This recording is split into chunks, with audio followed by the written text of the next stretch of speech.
이사야 41장 14절 말씀을 한 구절이 됩니다. 같이 읽어보기를 원합니다. 구약성경 1016쪽이 됩니다. 구약성경 1016쪽 이사야 41장 14절, 우리 한 구절이니까요 같이 한 목소리로 읽어보겠습니다. 다 함께 시작.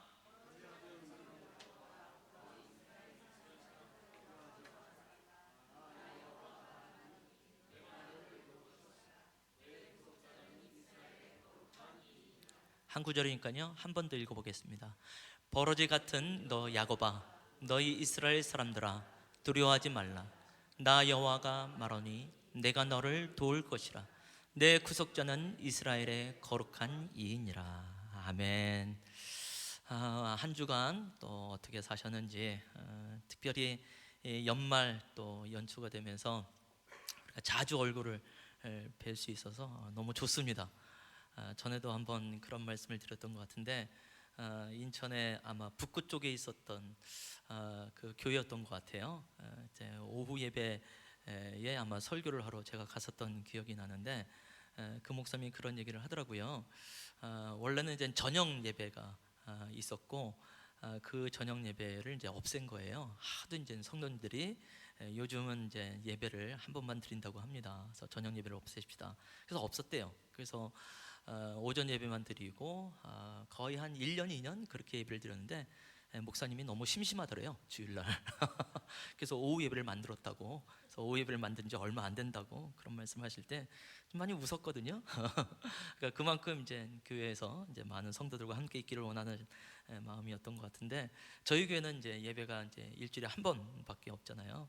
그래서 그 마음이 조금 이해가 되고, 특히 연말 연초를 통해서 적어도 우리가 일주일에 2번씩 얼굴을 뵐 수 있었으니까 너무 좋더라고요. 그래서 너무 기쁘고 감사하고, 그래서 우리도 오후 예배를 만들까 뭐 이런 생각을 절대로 안 합니다. 어쨌든 자주 얼굴 뵐 수 있어서 얼마나 기쁜지 모르겠습니다. 그 새해를 맞아서 우리 또 이경화 선교사님이 자신의 또 사진을 또 이렇게 보내왔어요. 보면 이경화 선교사님답죠. 여기 인도가 되겠습니다. 마에소로가 되겠고요. 또 올라오다 보면 게시판에 또 그 소식지가 함께 또 게시되어져 있으니까 또 읽으시면서 기도해 주시면 감사하겠고요. 아마 현지인 스태프들인 것 같습니다. 특히 뒤에 있는 두 명의 자매는 딱 봐도 어려 보이죠. 이 두 자매의 나이를 합쳐도 자기 나이보다도 어리다고 이렇게 얘기를 하면서 아주 이쁘게 사진을 찍어서 이제 보내왔습니다.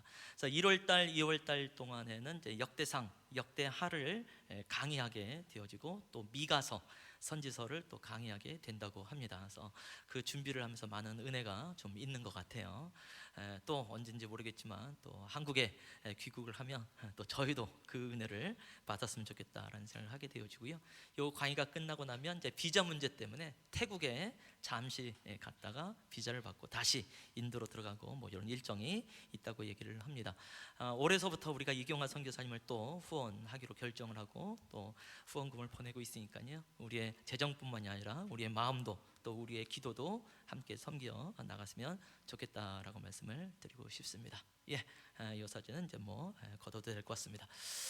오늘 이제 설교 제목은요, 이제 야곱에 관한 설교가 또 되겠습니다. 네, 제목이 조금 찜찜하긴 하죠. 우리 이규육 전도사님이 어제 이 제목을 보고 제목이 너무 셉니다 이렇게 얘기를 하더라고요. 그러고 나서 생각해 보니까 2020년 새해의 첫 주일 설교치고는 이 제목이 너무 좀 찜찜하다라는 생각을 하게 됩니다. 한번 제목을 읽어볼까요? 시작. 벌레 같은 야곱아, 구더기 같은 이스라엘아. 마음이 편하십니까? 벌레는 그래도 조금 말할 만한데, 구더기는 일단 뭐 말하기도 싫고 사실 보기도 싫고 뭐 이런 것이 되어지는데요.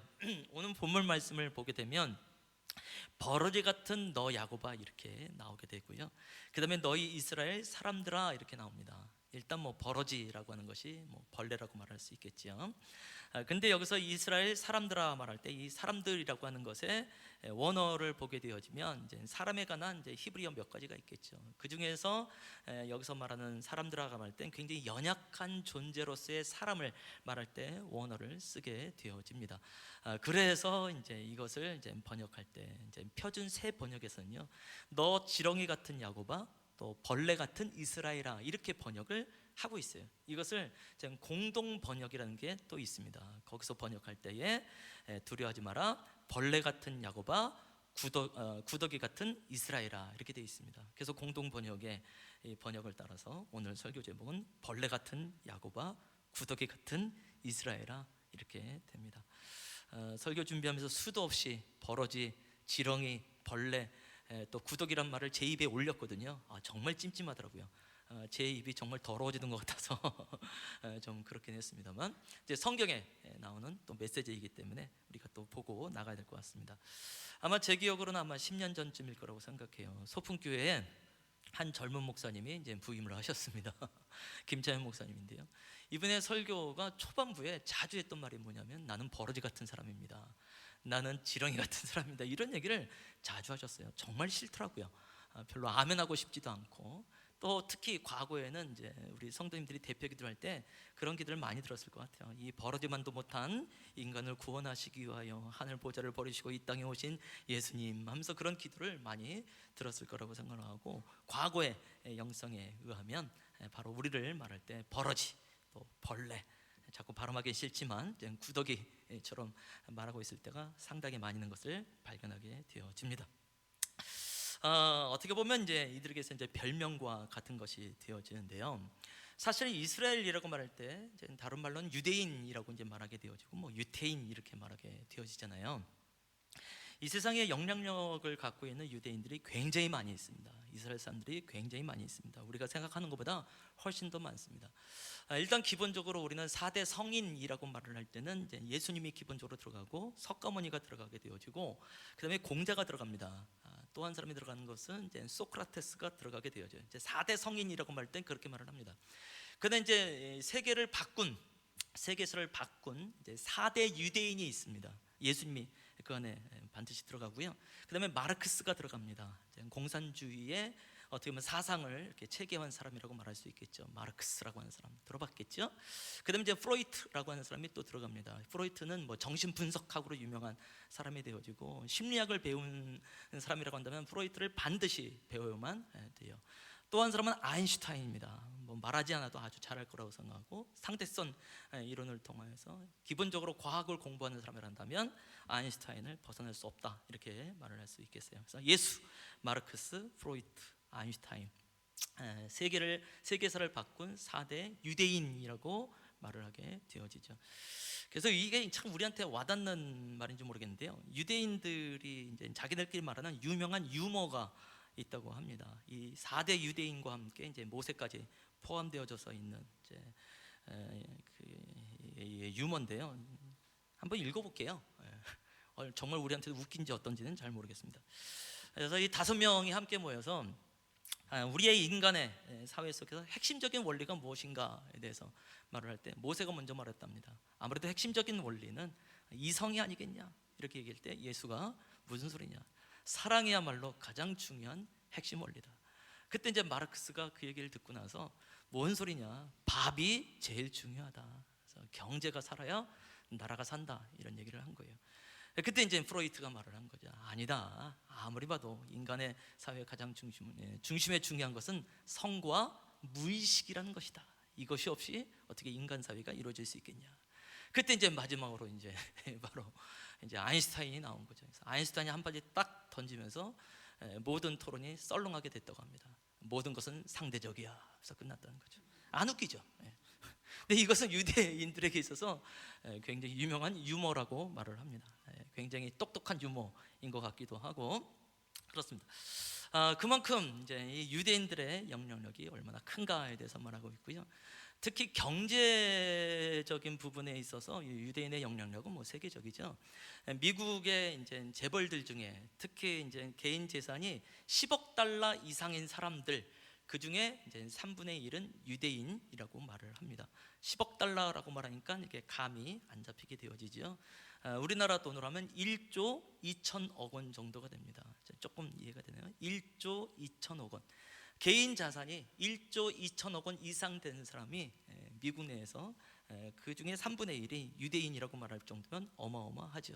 또 정치인들, 또 교수들 중에서 5분의 1이 또 유대인이다 이렇게 말을 하게 되어집니다. 어마어마합니다.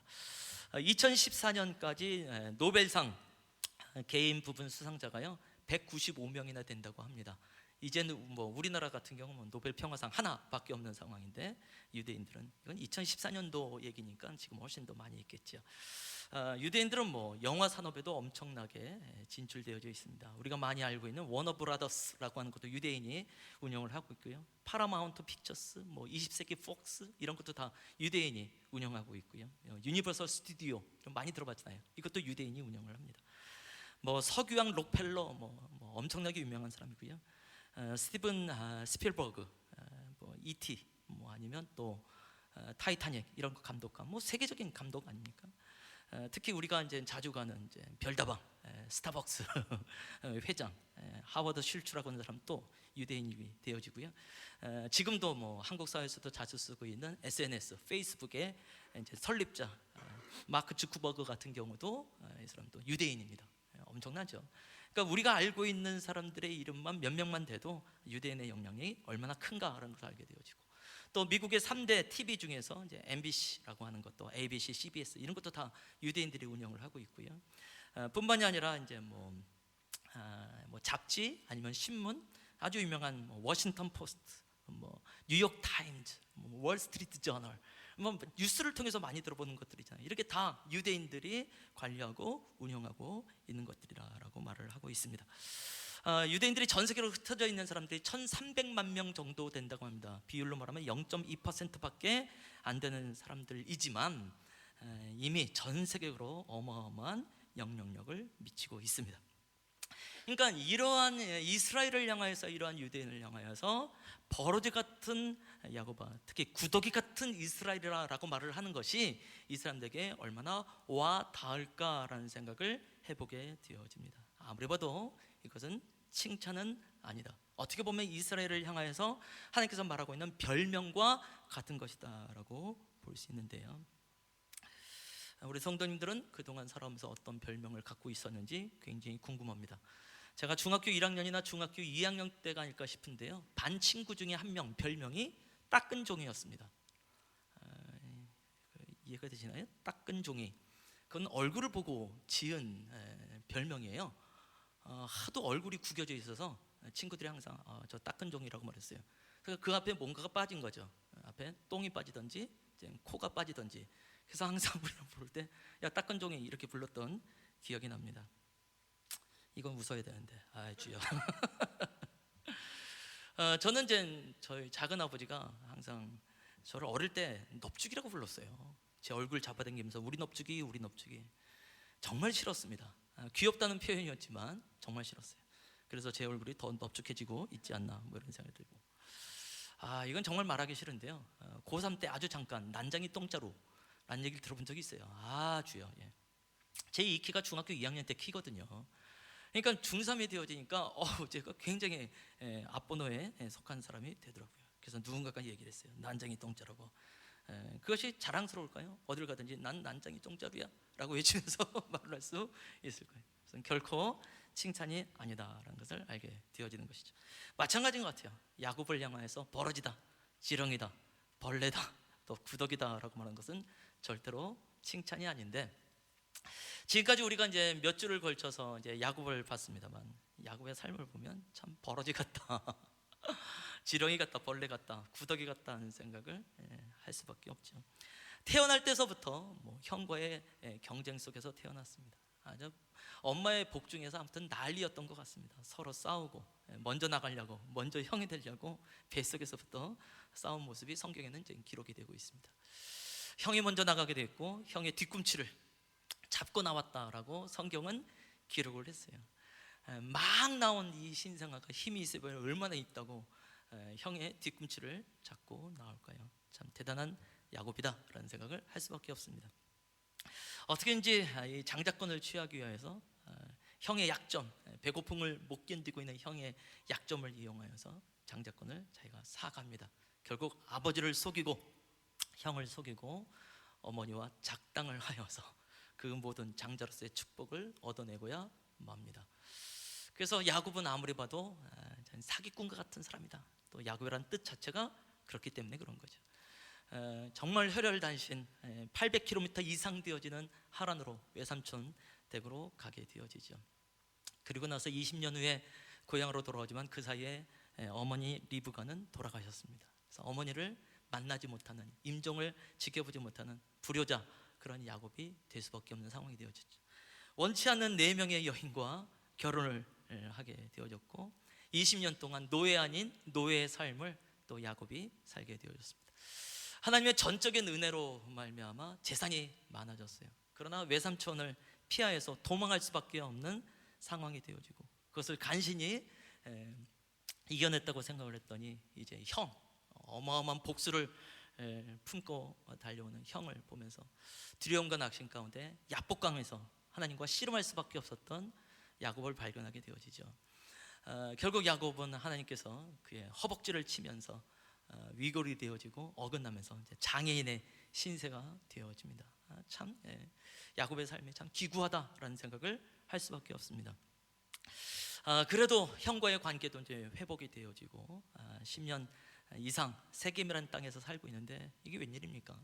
그의 딸 디나 외동딸이 그 땅에서 참 흑역사를 당하는 거죠. 그야말로 욕보임을 당하게 되어지고요. 이것에 너무 분한 나머지 참지 못했던 두 아들이 그 땅에 있었던 모든 남자를 싹 다 죽여버리는 대참사극이 벌어지게 되어지고 결국 그것을 떠나서 고향 땅으로 갈 수밖에 없는 야곱을 우리가 봅니다.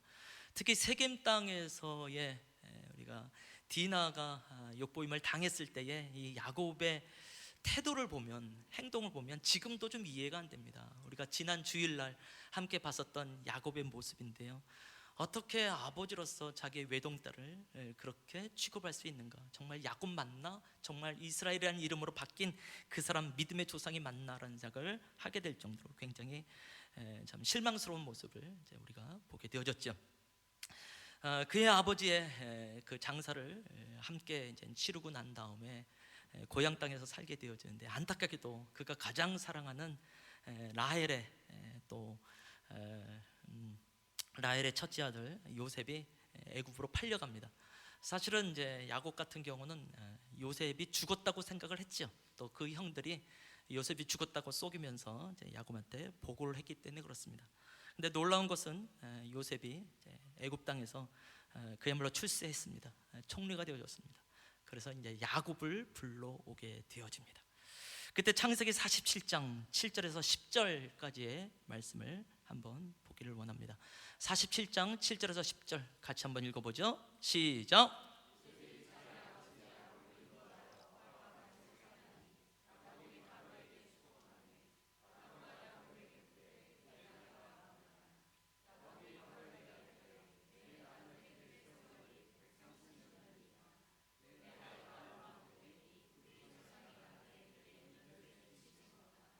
험악한 세월을 보내었나이다 하고 야곱이 바로에게 축복하고 그 앞에서 나오니라.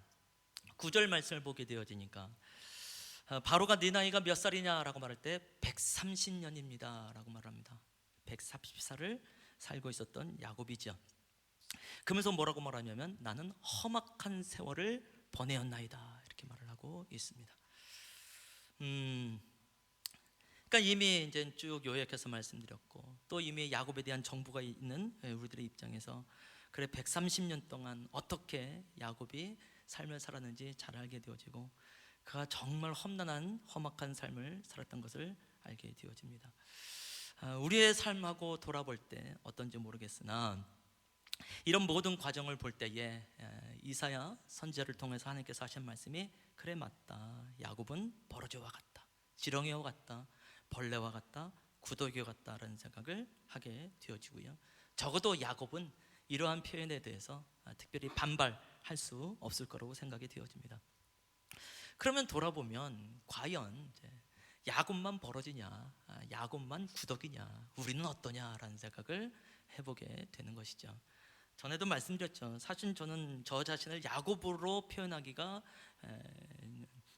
이제 원하지 않았다고 말씀드렸습니다. 나도 이제 아브라함이나 이삭이 되기를 원하지, 나는 야곱이 되기를 원하지 않는다. 그러나 돌아보면 자꾸 내 모습은 야곱과 너무 흡사하다는 생각을 하게 되어지는 것이고, 그래서 결국은 나만 야곱이냐? 그건 아니죠. 나만 야곱이면 억울합니다. 우리 성도님 모두 다 야곱입니다. 아멘. 예. 결국 나만 구더기가 아니고, 나만 벌레고, 나만 벌어지고 지렁이가 아니라 우리 모든 성도님들도 벌어지요, 지렁이요, 벌레요, 구더기인 줄로 믿습니다. 아멘. 예. 이게 축복인지 이제 저주인지 잘 모르겠습니다만 성경을 통해서 우리가 정말로 겸손하게 나갈 수밖에 없지 않나라는 생각을 해보게 됩니다. 지난주도 말씀드렸습니다. 야곱은 참 많이 변했습니다. 그러나 다 변한 것은 아닙니다. 그래서 성화는 진행형이다 라고 말씀드렸습니다. 우리도 마찬가지입니다. 참 많이 변했습니다. 그러나 다 변한 것이 아니고 지금도 변하고 있는 중입니다 라고 말씀드리고 싶고, 그것은 저도 마찬가지입니다 라고 말씀을 드리는 것이죠. 저는 이미 선교단체에 있었다고 말씀을 드렸었고, 그 선교단체는요, 페이스 미션이라는 것을 굉장히 중요한 가치로 여깁니다. 믿음 선교가 되어집니다. 그것은 뭐냐면 모든 쓸 것, 특히 재정에 대한 공급을 스스로 벌지 아니하며 하나님께서 공급해 주실 것에 대한 믿음을 가지고, 그래서 단체에선 전혀 월급을 주지 아니하면서 사람을 이제 써먹게 되어집니다. 그래서 우리는 그것을 믿음 선교라고 말하고 페이스 미션이라고 말하고, 그에 대한 자부심이 굉장히 큽니다라고 말씀을 드릴 수밖에 없겠지요. 특히 청년 시기에 적어도 10년 이상을 또 페이스 미션으로서 삶을 살았으니 또 자부심이 그때 당시 얼마나 컸을까요? 생각해 보니까 아마 돈만 없을 뿐이지 나름대로 큰 자부심을 갖고 살지 않았나라는 생각을 해보게 됩니다. 근데 돌아보면 그런 생각이 사실 있었어요. 내가 이렇게 열심히 돈도 안 벌고 하나님의 나라에 향하여서 전적으로 삶을 드리면서 헌신하고 믿음으로 살게 되어지만 하나님이 내 삶을 좀 챙겨주지 않을까, 내 형편을 좀 챙겨주지 않을까라는 생각을 하게 된 것 같아요. 내가 입을 것, 내가 먹을 것에 대해서 적어도 내가 살 집에 대해서 하나님께서 챙겨주시지 않을까라는 생각을 해봤던 것 같아요. 근데 아니더라고요. 현실은 그것도 내가 챙겨야 되는 상황이 되어졌고, 오히려 믿음으로 사는 삶에 있어서 더 어려운 일들이, 믿지 않는 사람들이 겪지 않는 것까지 겪게 되는 일들을 보게 되면서 이건 또 아닌가 보다, 내 예상을 벗어난다라는 생각을 하게 되어지고, 특히 그래 돈은 없다 치자, 내 환경의 형편이 안 좋아진다 치자, 그래도 나도 내 앞에 있었던 선배들처럼 유명한 사람이 되지 않을까라는 생각은 가지고 있었던 것 같아요. 그것은 사실 저만 갖고 있었던 건 아니고 당시에 함께 저랑 같이 사역했던 사람들 마찬가지고요. 지금도 그 단체 속에서 여전히 그런 유혹 속에 아마 싸움이 있지 않는가라는 생각을 해보게 되어집니다. 워낙 이 선교단체가 전 세계에서 가장 큰 선교단체이다 보니까 유명한 사역자들이 한국을 많이 방문하게 되어지고요. 그 중에 그 설립자 같은 경우는요, 전 세계를 어마어마하게 다니면서 영향력을 미치게 되어집니다. 그러면 나도 이렇게 그 사람처럼 믿음 선교를 하고 있으니 나도 그 사람처럼 전 세계적으로 유명한 사역자가 되지 않겠는가라는 생각을 해봤던 것 같아요. 그러니까 어떻게 보면 하나님의 나라를 꿈꾸면서 하나님께서 허락해 주신 비전을 꿈꾸면서 여전히 제 속에 꿈틀거리고 있는 야곱 같은 야망이 제 안에 일어나고 있는 것을 발견하게 되는 것이죠. 나도 참 속물이다 라는 생각을 참 많이 하게 되는 거죠. 교회 개척도 마찬가지 아니겠습니까? 그래도 믿음으로 교회를 개척을 하는 거니까, 물론 이제 분립 개척이라는 상황 속에서 다른 사람들에 비하면 좋은 환경 속에서 개척을 하지만, 여전히 개척교회라는 상황에서 볼 때, 지금까지 내가 해왔던 사역의 규모나 이런 걸 볼 때, 내가 이렇게 희생하면서 개척을 하면 뭔가 하나님께서 교회를 훨씬 더 강력하게 부흥시키지 않겠는가, 뭐 이런 생각을 왜 안 했겠습니까? 아멘. 예. 정말 저희 가족은요, 작년 4월에 우리가 개척을 했으니까 송구 영신 예배 때 50명을 찍을 거라고 믿음으로 목회를 했습니다. 근데 작년 송구 영신 때 50명을 안 찍더라고요. 올해도 안 찍더라고요. 50명 넘기는 게 이렇게 힘든 거구나. 우리의 1차 목표는 50명 이런 생각을 하게 됐습니다만, 물론 이제 등록교인으로만 따지면 50명이 될랑말랑합니다. 지난주에 이렇게 보니까요, 한 가정만 이제 등록을 하면 등록교인이 50명 찍습니다. 1년 동안 자꾸 안 하고 계셔서 감사합니다. 그래서 우리는 그냥 등록교인이다라고 생각하고 50명 찍었다 이렇게 말을 하겠습니다만, 김철희 목사님이 그런 말씀을 했습니다. 그러니까 인원이 늘어나는 건 중요합니다. 인원이 늘어나지 않으면 목회가 힘들어집니다. 좀 실패 의식이 생깁니다. 아닐 거라고 생각했어요. 근데 저도 크게 다르지 않다라는 것을 발견하게 되었습니다. 그래서 한 사람에 대한 이 격려, 한 사람으로 대한 격려와 한 사람에 대한 실망이 계속해서 오가는, 그야말로 특히 2019년은 롤러코스터를 타는 한 해가 아니었는가라는 생각을 해보게 되어지는 것이죠. 이상하게 그 1년이 되어졌을 때에 1주년의 그 영상을 보면서 제가 어마어마하게 울었잖아요. 그리고 1주년이 되면 얼마나 감사합니까? 근데 이상해요. 1주년이 됐음에도 불구하고 한 달 내내 참 우울하게 지냈던 기억이 나고, 하나님이여, 내가 이 1주년을 이렇게 보내면 큰일 나겠습니다. 하나님, 나를 좀 바꿔주시면 안 되겠습니까? 그래서 간신히 회복이 됐어요. 그런데 이게 또 10월달, 11월달 되니까 동일하게 또 마음이 굉장히 어려워졌던 것이 이제 기억이 납니다. 일단 뭐 한 가정이 이제 또 저기를 이제 떠나게 된 상황이 아마 하나의 좀 원인이 되지 않았을까. 그때 당시는 뭐 그게 크게 저한테 와닿지 않을 거라고 생각했는데, 돌아와서 생각하니까 이게 좀 나한테 좀 쉽지 않았나 보다, 정서적으로는 좀 어려웠었나 보다라는 생각을 하게 되어지고요. 하필이면 그 시기에 제가 제 아내와의 관계가 굉장히 안 좋아졌습니다. 거의 한 2주 이상을 서로 말도 안 하고 뭐 이렇게 있었던 기억이 나요. 특히 그때 당시 있었던 윤세영 전도사님이 우리 셋이 함께 모였으면 우리 눈치를 보고 있었던 기억도 나게 되어지고요. 그래서 사실은 그때 제가 일주일 동안 금식을 했습니다. 엄청나지 않습니까? 제가 지금까지 이제 금식을 여러 번 해봤는데요, 3일 이상을 해본 적이 없는 사람입니다. 근데 세상에 일주일을 금식을 하더라고요. 엄청나지요. 집에도 안 들어가고요. 유아실에서 이제 자기도 하고. 진짜 못된 목사 아닙니까? 몰랐죠, 그런 거. 그래서 금식이 끝난 그 주일날 한 집사님이 제 얼굴을 보더니 얼굴이 목사님 많이 상하셨다고, 목회하시는데 너무 힘드신 것 같다고. 그래서 또 영양식을 또 식사 대접을 하고 그러시더라고요. 금식한 건 맞으니까 금식하고 했지만 왜 금식했는지 말을 안 하고, 이게 좀 죄송하고 고맙고 그랬던 기억이 납니다. 죄송합니다. 별거 아니에요. 정말 별거 아닌데 마음이 이제 다운되어지는 것이죠. 그래서 그때 읽었었던 책이 나름 이제 미국에서 베스트셀러인데요, 폭풍 속의 가정이라는 책이 있어요. 굉장히 좋은 책입니다. 그 책을 보면서 십자가와 문제 있는 가정을 대비해 놓은 아주 놀라운 책인데, 그 책을 읽으면서 나만 어려운 건 아니구나, 모든 가정이 다 힘들구나, 나름 위로를 받긴 했습니다만 저 자신에 대해서 굉장히 좀 낙심하는 시간이었던 것 같아요. 이 낙심이 어느 정도냐면, 난 살면 안 되겠다, 극단적인 선택을 해볼까라는 생각까지 했다는 거예요. 그러니 당연히 목회를 접어야 되겠다, 개척을 괜히 했나 보다, 온갖 생각들이 다 떠오르게 되어지고 나를 저 밑바닥으로 쳐내고 했었던 기억이 납니다.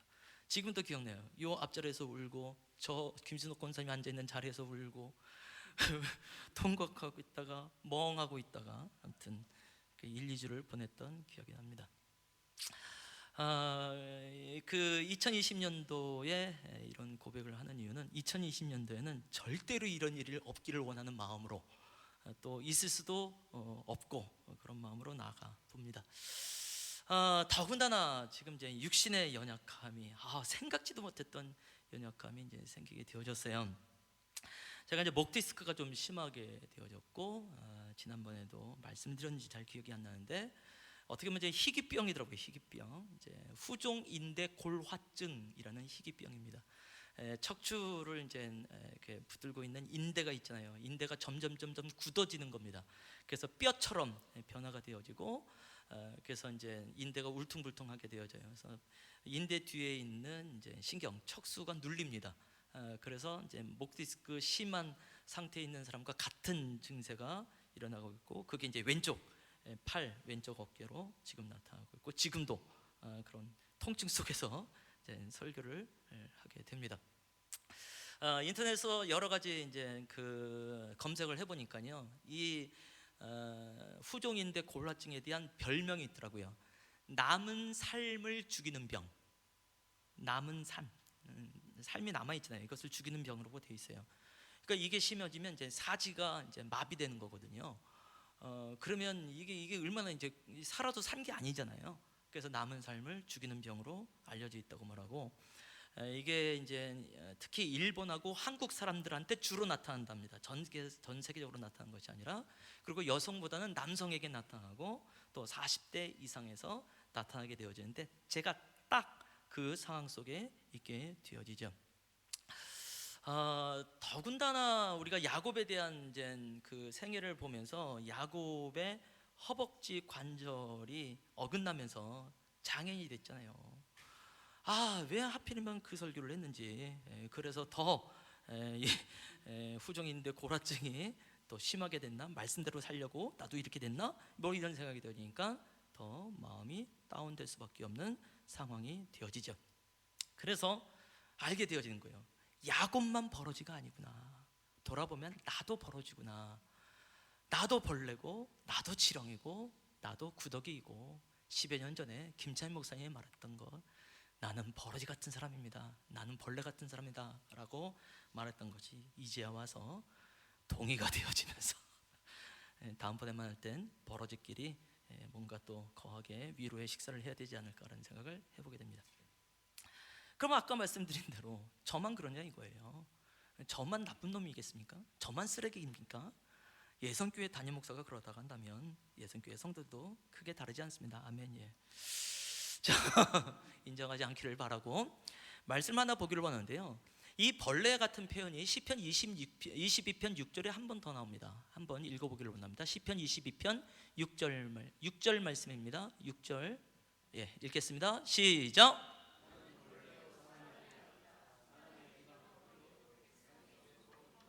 시편 22편은요 다윗의 시예요. 근데 다윗이 뭐라고 하면 나는 벌레요 라고 말합니다. 나는 버러지요 라고 말해요. 나는 지렁이요, 나는 구더기다 이렇게 말을 합니다. 사람의 비방거리가 됐고 백성의 조롱거리가 되었기 때문에 그런 것이죠. 일단 위로가 됩니다. 야곱과 나만 버러진 줄 알았는데 다윗, 그 위대한 다윗도 자기를 벌레 버러지라 말하고 있구나. 근데 이 말씀, 이 시편 22편에서 중요한 건 1절 말씀입니다. 한번 또 읽어보겠습니다. 시작.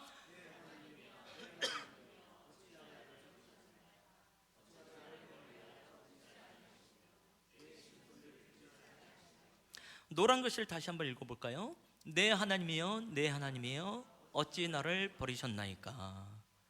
누구의 고백으로 우리는 기억하고 있습니까? 십자가상에 있었던 예수 그리스도의 고백으로 우리는 기억할 수밖에 없잖아요. 엘리 엘리 라마 사박다니, 그 뜻이 어찌하여 나의 하나님이여 나의 하나님이여 어찌하여 나를 버리시나이까. 그러니까 어떻게 보면 시편 22편 전체는 사실 예수 그리스도에 대한 호소, 예수 그리스도께서 하시는 호소고 고백이다라는 것을 알게 되어집니다. 예수께서 뭐라고 말씀해요? 나는 버러지입니다, 나는 벌레입니다, 나는 지렁입니다, 나는 구더기입니다 라는 호소를 하면서 하나님 나를 구원하여 주시옵소서, 나를 살려 주시옵소서라고 호소하는 내용이 바로 시편 22편입니다 라고 말씀을 드릴 수밖에 없는 것이죠. 왜냐하면 인간이 벌어지거든요. 왜냐하면 인간이 지렁이고 인간이 벌레고 인간이 구더기이기 때문에 사람의 모습을 하신 예수님은 스스로 버러지가 되고 스스로 벌레가 되고 스스로 지렁이가 되어지고 스스로 그 구더기가 되어질 때 진짜 구원의 역사가 무엇인지 알게 되어지는 것이죠.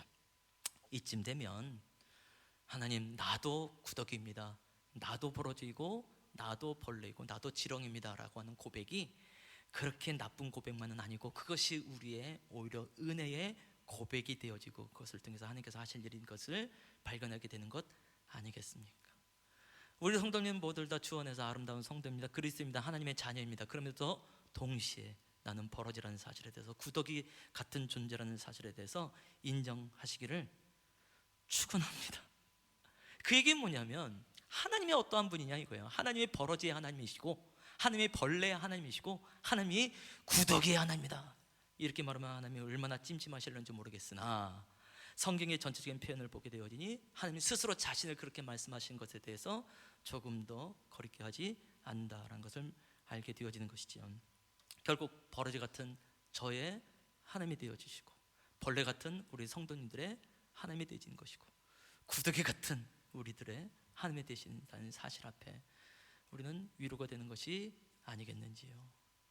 그래서 올 한 해를 인정하면서 사십시다. 나는 버러지입니다. 나는 벌레입니다. 나는 구더기입니다.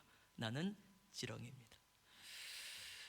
새해 벽도 설교치곤 너무 우울합니다. 슬퍼요. 그런데 다행히 야곱의 삶을 보면 이거로만 끝나진 않더라고요. 한 번 더 아까 봤었던 창세기 47장 7절에서 10절 말씀을 다시 한번 보려고 하는데요. 아까 이제 9절 말씀을 보면서 야곱이 130세에 살면서 험악한 세월을 보내었나이다 이렇게 말을 하는데요. 사실 7절 말씀을 보게 되면 요셉이 자기 아버지 야곱을 인도해 드릴 때 야곱이 바로에게 축복했다라는 말이 있습니다. 참 놀랍지 않습니까? 어떻게 보면 바로는 제국의 왕입니다. 근데 일개 한 백성이, 그것도 이방인이 와가지고 바로를 축복하죠. 이 말씀 10절에도 동일하게 나타나게 되어지죠. 야곱이 바로에게 축복하고 그 앞에서 나오니라. 그러니까 야곱이 바로를 만났을 때 두 번이나 축복하고 있는 것을 발견하게 되어지죠. 그야말로 야곱이라고 하는 사람은 축복의 사람이다라는 것을 알게 되어지는 것이죠. 우리가 이제 쭉 그 몇 줄을 통해서 이제 봤듯이 야곱과 축복이라고 하는 것을 뗄래야 뗄 수 없습니다. 그래서 축복이라는 것은 야곱의 전 삶에 있어서 중요한 키워드입니다라고 말할 수밖에 없을 정도로 엄청난 표현이다라고 말씀드릴 수 있죠. 사실은 성경은 복에 관해서 굉장히 관심이 많이 있습니다. 특히 이제 창세기 내에서 이제 축복, 복이라는 단어가 84번 나오게 됩니다. 엄청나게 많이 나오죠. 그리고 창세기는 이미 복으로 시작하고요, 끝날 때도 복으로 끝납니다. 창세기 1장 28절 말씀 보면 하나님께서 사람을 만들고 그들에게 복을 주시며 이르시되, 이런 말씀이 있습니다. 그리고 이제 야곱의 이제 축복의 내용이 이제 49장이 되어져요. 창세기는 50장까지 있게 되어지는데 40장에 가서 야곱이 어마어마한 축복을 쏟아냅니다. 그래서 창세기는 복으로 시작해서 복으로 끝나게 되어지고, 그러니 창세기 전체는 복에 관한 책입니다 라고 말을 해도 과언이 아니겠다라고 말씀을 드리는 것이죠. 그 중에서 야곱과 관련되어진 것이 거의 절반 이상 나오게 되어지죠. 그래서 야곱은 그야말로 축복의 사람입니다. 물론 기본적으로 이제 복이라고 말하는 것에 대해서 조금 구분할 필요가 있습니다. 기본적 개념에 복이 있게 되어지고요, 또 이 복에 대해서 이제 기원하게 되어진 기복이라는 게 있고 축복이라는 게 있습니다.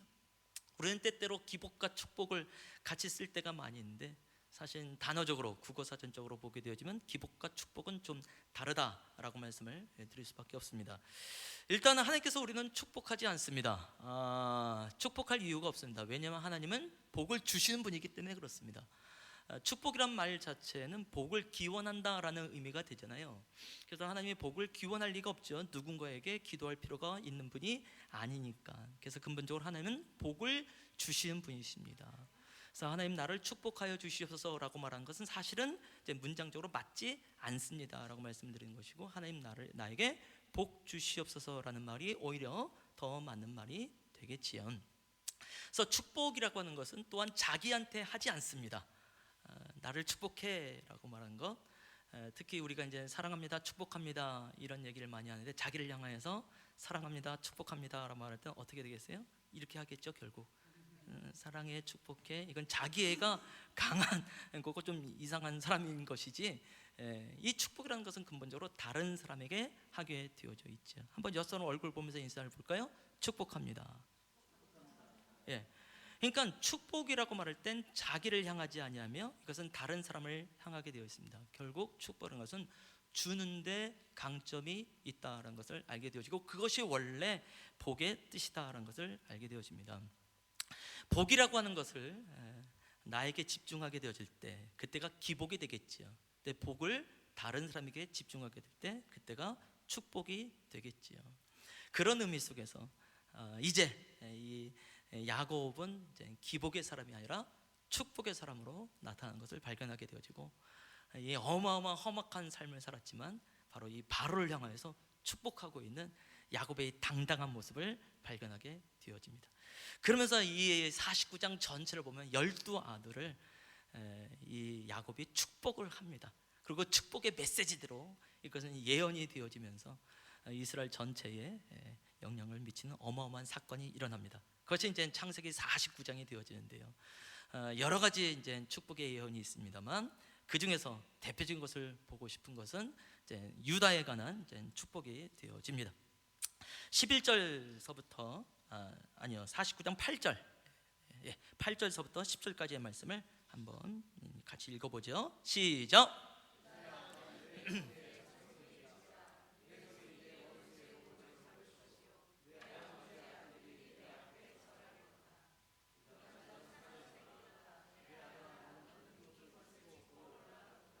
그가 엎드리고 웅크림이 수사자 같고 암사자 같으니 누가 그를 범할 수 있으며, 규가 유다를 떠나지 아니하며 통치자의 지팡이가 그 발 사이에서 떠나지 아니하기를 실로가 오시기까지 이르니 그에게 모든 백성이 복종하리로다. 아멘. 8절 말씀을 보게 되면요, 내 아버지의 아들들이 내 앞에 절하리로다 이렇게 말합니다.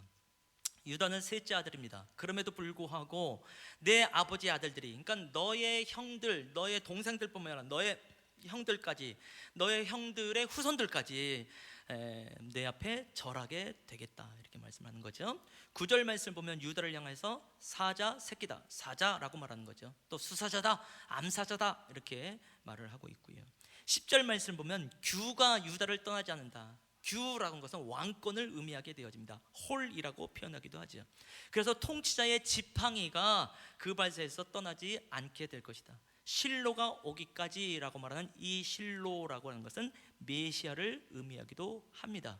결국 유다가 왕권을 갖게 될 것이고 통치권을 갖게 될 것이고 유다를 통해서 메시아가 나오게 될 것이다 라고 말씀하고 있고, 실제로 유다의 후손 중에 다윗이 있게 되어지고 다윗의 후손을 통해서 예수 그리스도께서 이 땅에 나시는 것을 발견하게 되어지며, 정말로 이 야곱의 축복한 그 내용 그대로 정말로 그 역사의 사건 속에서 그 모든 축복의 예언이 이루어지는 것을 발견하게 되어지면서 오늘 우리가 그 예수 그리스도로 인하여서 우리가 예배하며 또 신앙생활을 하게 되는 것을 발견하게 되어지죠. 참으로 버러지 같은 사람이고 구더기 같은 사람이지만 하나님께서 야곱의 삶을 변화시킬 때 축복의 삶으로 변화시킵니다. 그래서 오늘 우리가 또 저가 나는 버러지 같습니다, 구더기 같습니다, 벌레 같습니다 라고 말하는 것에 대해서 조금 더 염려하지 말고 우리의 삶을 2020년도에 하나님께서 축복의 사람으로 바꾸실 것에 대한 믿음을 가지고 나가십시다. 우리가 야곱처럼 유다를 향하여서 어마어마한 예언을, 축복을 못한다 할지라도 적어도 나의 삶을 향하여서, 나의 가정, 나의 식구, 특히 나의 자녀를 향하여서 이런 믿음의 축복을 해보시면 어떨까요?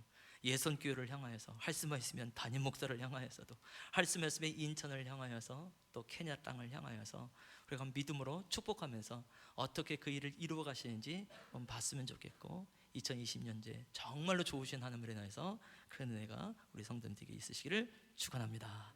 기도하겠습니다. 자, 기도하겠습니다. 살아계신 하나님 아버지, 야곱의 전 삶을 우리가 돌아보면 정리하게 되어집니다. 이사야의 말씀을 통하여서 약간의 찜찜함이 있습니다. 버러지라고 말하고 벌레라고 말하고 지렁이라고 말하고 구더기라고 말하는 것이 찜찜함이 있으나 돌아보면 나의 삶이, 또 우리의 삶이 야곱과 크게 다르지 않은 것을 발견하게 되어지고, 성경의 또 다른 인물을 통해서 더군다나 우리 주 예수 그리스도께서 그런 벌레와 같은, 그런 버러지 같은 삶을 살게 되어지고 그러나 그것을 통해서 부활의 역사가 이루어졌던 것처럼 또한 야곱의 삶이 더 이상 버러지로만 끝나지 아니하며 그의 삶이 축복의 삶이 되어지고 축복을 통하여서 정말로 왕들이 일어나게 되고 예수 그리스도가 우리에게 계시되어지듯이 아버지 우리의 삶도 그렇게 될 줄로 믿습니다. 우리가 출발은 버러지같이처럼 출발하는 것과 싸우나 이 모든 2020년이 끝나고 나서 52주째 예배를 드릴 때는 주께서 우리를 어떻게 축복의 사람으로 바꾸어 나가시는지 볼 수 있는 한 해가 될 줄로 믿습니다. 감사합니다. 예수님의 이름으로 기도합니다. 아멘.